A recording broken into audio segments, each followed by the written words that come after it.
Hello friends, एक बार फिर से मैं आप सबके समक्ष उपस्थित हूँ एक नया वीडियो सेशन लेकर के।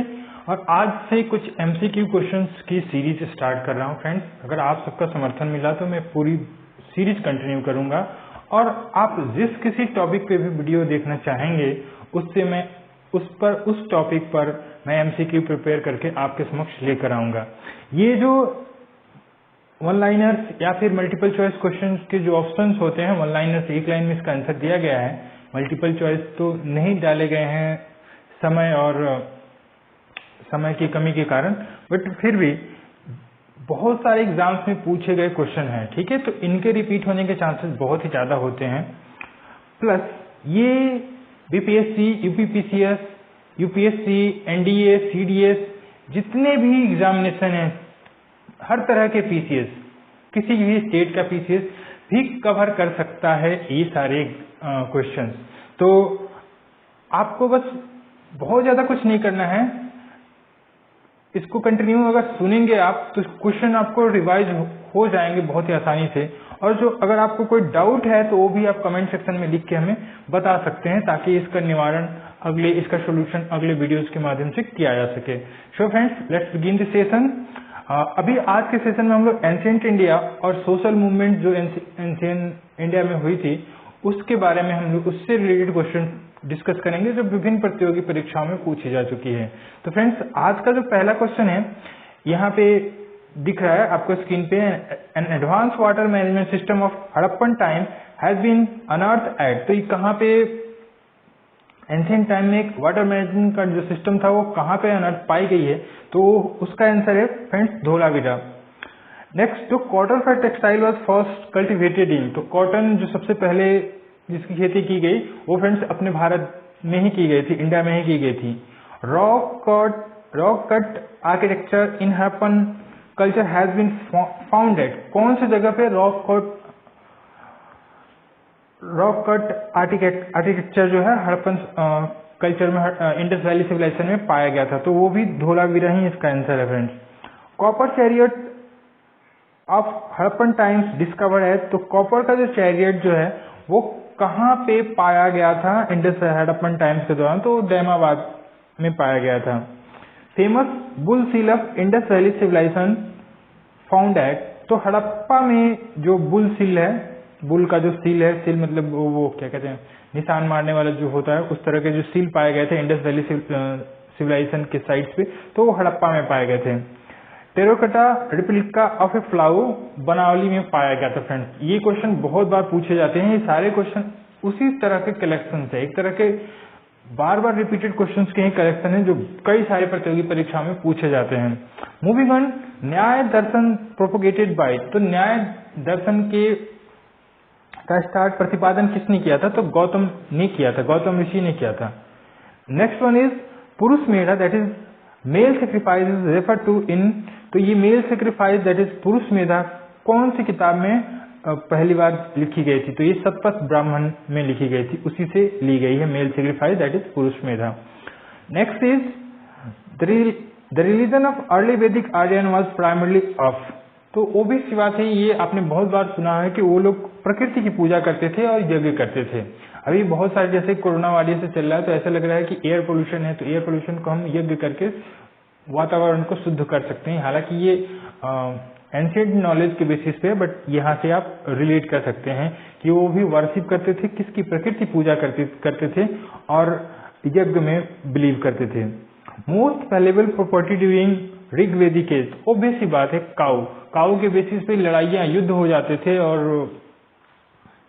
तो मोस्ट वैल्यूएबल और इम्पोर्टेंट जो प्रॉपर्टी थी वो थी काऊ, गाय, गौ माता। सर्ग प्रतिसर्ग वंतारा and Vanshanucharita are indicators of. तो ये सारे इंडिकेटर्स जो हैं सर्ग प्रतिसर्ग एक्सेट्रा, ये पुराना से लिए गए हैं, पुराना को दर्शाते हैं। द ऋग्वेदिक टर्म पानी बिलोंग्स टू। तो ये ट्रेडर्स दिखाते हैं, अगर पानी का मतलब ऋग्वेदिक टर्म में क्या होता था। ये क्वेश्चन भी यूपीएससी या फिर सीडीएस एग्जामिनेशन में पूछा गया था रिसेंट ईयर्स में। तो इसका मतलब होता था traders. The seat of first republic of the world during 6th century BC। अब ऐसा बहुत बार एक क्वेश्चन में पूछा गया फ्रेंड। तो दुनिया में गणतंत्र की स्थापना पहली बार अगर कहीं हुई थी तो भारत में हुई थी, लेकिन भारत में कौन सी जगह पे हुई थी? तो वैशाली में हुई थी। वैशाली बिहार में पड़ता है और इसी जिले में 24 तीर्थंकर महावीर जैन जी का जन्म हुआ था। Moving on, Mahajanapada situated on the bank of river Godavari. ये क्वेश्चन बहुत मुश्किल है फ्रेंड, बहुत मुश्किल हो जाता है, या तो नेगेटिव मार्किंग आ जाती है या इसको छोड़ के मूव ऑन करना पड़ता है। तो इसका, क्योंकि गोदावरी के बारे में उधर वाले महाजनपद हम बहुत कम जानते हैं, तो ये कौन सा महाजनपद था जो गोदावरी नदी के किनारे सिचुएटेड था? तो यहाँ पे है Assaka. Next is ancient town of Taxila was located between. तो तक्षशिला जो है वो दो नदियों के बीच बसा हुआ है, जहां पे चाणक्य भी शिक्षा ग्रहण करने, और वहां ऐसा माना जाता है कि वहां पे पढ़ाते भी थे। तो ये तक्षशिला जो है वो दो नदियों के बीच लोकेटेड है, दो नदियों के बीचों बीच लोकेटेड है, और वो नदी है इंडस एंड सिंधु नदी और झेलम नदी। झेलम नदी को बितास्ता नदी भी कहते हैं। तो आप यहाँ से एक और क्वेश्चन भी याद कर सकते हैं कि झेलम नदी को एंशिएंट टाइम्स में कौन सी नदी के नाम से जाना जाता था, तो वो आप यहाँ पे बितास्ता नदी के रूप में जान सकते हैं। फ्रेंड्स, ये तो एंशिएंट के कुछ क्वेश्चंस हो गए। अब हम बढ़ते हैं सोशियो रिलीजियस मूवमेंट के क्वेश्चंस की तरफ, वो भी एंशिएंट टाइम के हैं। तो फर्स्ट क्वेश्चन जो मैंने सेलेक्ट किया है वो है, देखिए फ्रेंड्स, इसमें आपको बहुत सारे क्वेश्चन नहीं भी मिलेंगे, बट ये तो मेरे सिलेक्शन के बेसिस पे मैंने कौन से क्वेश्चन को सेलेक्ट किया हुआ है। तो यहाँ पे पहला जो है question, the religious literature of Jainas at the early stage was written in. तो जो जैन लोगों का लिटरेचर था स्टार्टिंग में, वो कौन से भाषा में लिखा गया था? तो अर्धमगधी। देखिए बेसिकली जो जैन और बुद्धिज्म धर्म आए थे, उस टाइम के जो परसिस्टेंट रिलीजन था वैष्णविज्म, उसके अगेंस्ट में आया था, और उनकी जो लैंग्वेज थी, वैष्णविज्म का जो लैंग्वेज था, सनातन धर्म में हम कह सकते हैं, वो था संस्कृत, जो पब्लिक के लिए सुलभ नहीं थी। तो ये जो जैना या फिर बुद्धिज्म, ये जो कॉमन भाषा में लोग बोलते थे ना, उस भाषा में अपने रिलीजियस टेक्स्ट लेकर आए, ताकि पब्लिक भी उनके बारे में आसानी से समझ सके, जान सके। तो इसलिए ये अर्धमगधी में स्टार्टिंग स्टेज में जैन लिटरेचर लिखी गई थी। अब ये क्वेश्चन बहुत बार पूछा जाता है, मैच करने वाला होता है पीसीएस एग्जामिनेशन में, तो खासतौर पे ऐसे इस तरह के क्वेश्चन देखे जाते हैं। तो आप यहाँ से सीधे पढ़ भी सकते हैं। अभिधम पितक, शुद्ध पितक, विनय पितक, त्रिपितक होते ही हैं। तो एक और क्वेश्चन आ सकता है, त्रिपितक कौन से धर्म से रिलेटेड है? तो यहाँ पे आप ये भी डाल सकते हैं, त्रिपितक बुद्धिज्म। फ्रेंड्स, यहाँ पे मैं बता देता हूँ, सूत्र जो होता है basically matter of doctrine and ethics, basically ये टीचिंग्स ऑफ बुद्धा है, तो इसमें होता है। विनय जो है वो नियम, रूल्स एंड रेगुलेशन। विनय को अगर ठीक से थोड़ा बहुत लेटर्स को इधर उधर करके मिक्स करेंगे तो वो आपको नियम जैसा दे देगा। किसके लिए नियम बने थे? तो मॉन्क्स जो रहते थे बिहार राज्य में, उनके लिए बने थे, rules for monk order. Abhidhamma पिताक ये बुद्धिज्म की फिलोसफी है इसमें, और matter of psychology and metaphysics लिखा गया है।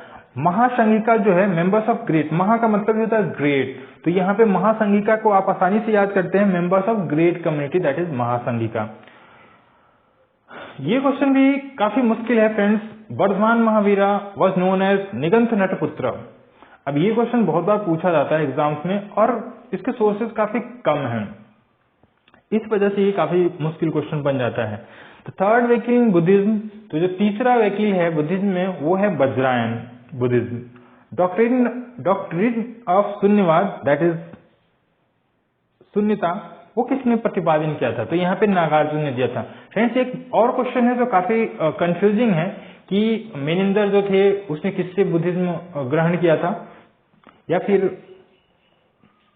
जो बुक लिखा गया था मिलिंद पानो, वो मिनिंदर और किसके बीच के डायलॉग्स थे? तो यहाँ पे नागसेन, बता दो, नागसेन और नागार्जुन एक ही व्यक्ति का नाम है। ये एनसीईआरटी, एंशिएंट एनसीईआरटी की किताब में दिया गया है, तो आप वहां से कंफ्यूज नहीं होना। कभी कभी दो ऑप्शन भी दे दिए रहते हैं, तो ये आपकी गलती नहीं है, वो क्वेश्चन जो फ्रेम करते हैं उनकी गलती है।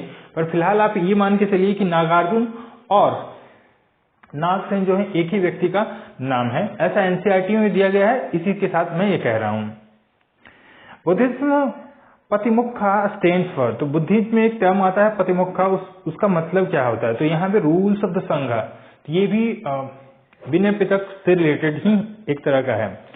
Doctrine of three wells, right belief, right conduct and right knowledge. अगर इसी को मैं एक सिलसिलेवार ढंग से बोलूं तो पहले knowledge, right knowledge, next is right belief and third one is right, ये कंडक्ट या कैरेक्टर कुछ भी कह सकते हैं।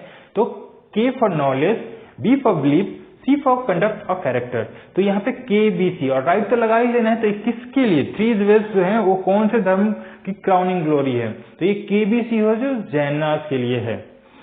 थ्री, अब आप केबीसी करके भी याद कर सकते हैं। तो ये ट्रिक हो गया आपको जीएस के क्वेश्चन एग्जाम टाइम में याद करने के लिए। जैसे कैसे जाएगा KBC, right knowledge, right belief and right conduct और कैरेक्टर। तो कौन सा रिलीजन? तो Jainism religion, KBC, yes. Moving on, ये कुछ सिंबल्स हैं। तो बोधि ट्री क्या बतलाता है? तो इनलाइटमेंट। वैसे ही बोधि ट्री के नीचे ही बैठ के भगवान गौतम बुद्ध को ज्ञान प्राप्त हुआ था। धर्म चक्र परिवर्तन, जब भी वो व्हील का शाइन आता है तो वो कौन सा जगह से लिया गया है? तो सारनाथ से लिया गया है। तो धर्म चक्र परिवर्तन, वहां पे महात्मा बुद्ध ने प्रथम शर्मन दिया था, पहली प्रवचन दिया था। उनका रिनाउंसिएशन घोड़े पे हुआ और लोटस से बर्थ का सिंबल है। बर्थ उनका लुम्बिनी में हुआ है, जो कि अभी नेपाल में पड़ता है। एनलाइटमेंट बोध गया में और फर्स्ट सर्मन जैसा मैंने बताया वो सारनाथ में होता है। Moving on friends, the destiny determines everything, man is powerless, propounded bye. ये काफी एग्जाम्स में और अपने प्रैक्टिकल लाइफ में ये अभी फिलहाल हम लोग यूज नहीं कर सकते हैं। हम ही अपना जो कुछ कर सकते हैं हम ही कर सकते हैं। और ऐसा भी नहीं सोच सकते बिना पढ़े हम ज्ञान प्राप्त कर लेंगे। बट ये किसकी थ्योरी दी गई है कि हम कुछ नहीं है, मैन कुछ है ही नहीं, जो सब कुछ डिसाइड करती है और डेस्टिनी डिटरमाइन करती है।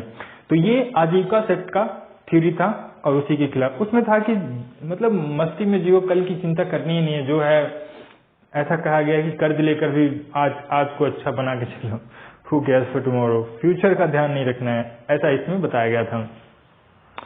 त्यागवाद, the theory of may be और perhaps is doctrine of Jainism. और त्यागवाद को हम लोग अनेकांतवाद के नाम से जानते हैं, that is theory of polarity. ये क्वेश्चन यूपीपीसीएस ऐसा किसी पीसीएस एग्जाम नहीं है जिसमें नहीं आया हुआ। इवन यूपीएससी में भी बार बार पूछा गया है, कई बार के नाम से और कई बार अनेकांतवाद के नाम से। इस सेशन का फ्रेंड्स आज का लास्ट क्वेश्चन है। तो यहाँ पे प्रभासगिरी अ पिलग्रिम स्पॉट ऑफ जैनास।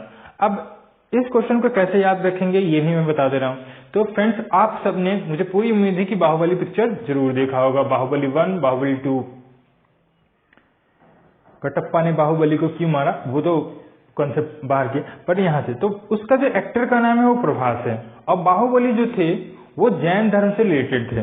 तो आप यहाँ इससे भी याद कर सकते हैं कि प्रभास जो है बाहुबली पिक्चर में काम कर रहे थे, तो वो कौन से धर्म से रिलेटेड? तो वो जैन धर्म से रिलेटेड है। तो वो किसका पिलग्रिम स्पॉट है?